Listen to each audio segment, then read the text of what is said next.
yourself slowly through comfort, through shortcuts, and through chasing the wrong version of success. And by the time you realize it, you've already drifted far from who you were meant to become. So if you're watching this right now, it's probably because you feel it, that pressure in your chest telling you something is off, that you're too comfortable, that the life you're living doesn't match what you know you're capable of.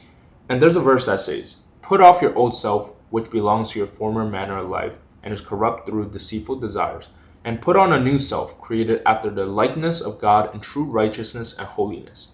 Ephesians 4:22-24. Scripture doesn't call us to be shaped by the world. It calls us to be transformed, not by trying harder or fixing a few habits, but by surrendering the version of ourselves that chose comfort over obedience. You don't drift into who you're meant to become. You're formed through discipline, obedience, and your daily choices. And that formation isn't for your ego at all. It's solely for God's purpose, to live under His authority, to carry responsibility the right way, and to build a life that points back to Him and not you. And that's what this is about. Because 5 years ago, at 19, I chased the wrong version of success. I had money, bought an Audi S5 at that age. I was very comfortable, had a loving girlfriend at that time, and I could travel wherever I wanted to. From the outside, it looked like I had won in life. But that version of success had no foundation. And slowly it started collapsing. And looking back at it now, it was God's way of taking everything that was built on an evil foundation. So by the end of 2025, I basically almost lost everything. And I still remember that night, getting home around 2 in the morning, blaming myself for everything that happened, and just sitting in the middle of the room saying over and over that I was going to end my life. And this went on for about 5 minutes. For some reason, I just shot up and my mind completely cleared, and these words that came out of my mouth were, "What are you doing, David? How could you do this to your parents? Because this is just the easy way out." And to this day, I don't know if that was my own will or not, but in that moment, I turned to God, and for the first time, I just prayed. I just asked for things to be okay. That moment didn't fix everything overnight, but it did change the direction of my life, or else I wouldn't be sitting here.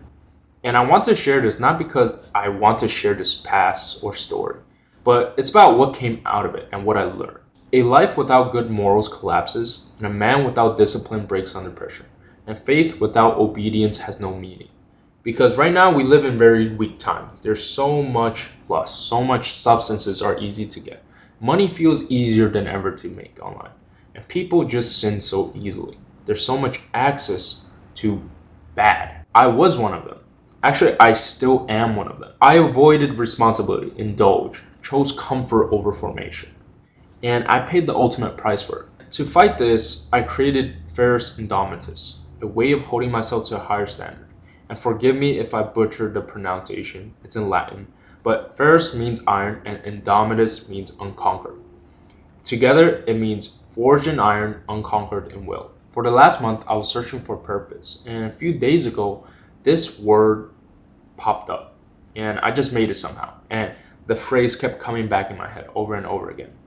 And I just knew that this would have been my new way of living, a way to rebuild my life. And I want to share this publicly in hopes of inspiring even one of you guys out there. So to you watching, if you truly want to rebuild your life with God at the center of all that, to becoming someone who doesn't fall apart when things get hard, someone who stays disciplined even when it's uncomfortable, and someone who trusts God under pressure, not just when things feel good. Follow along, drop a comment on what you're struggling with the most right now, because I have no doubt this will become something real and lasting.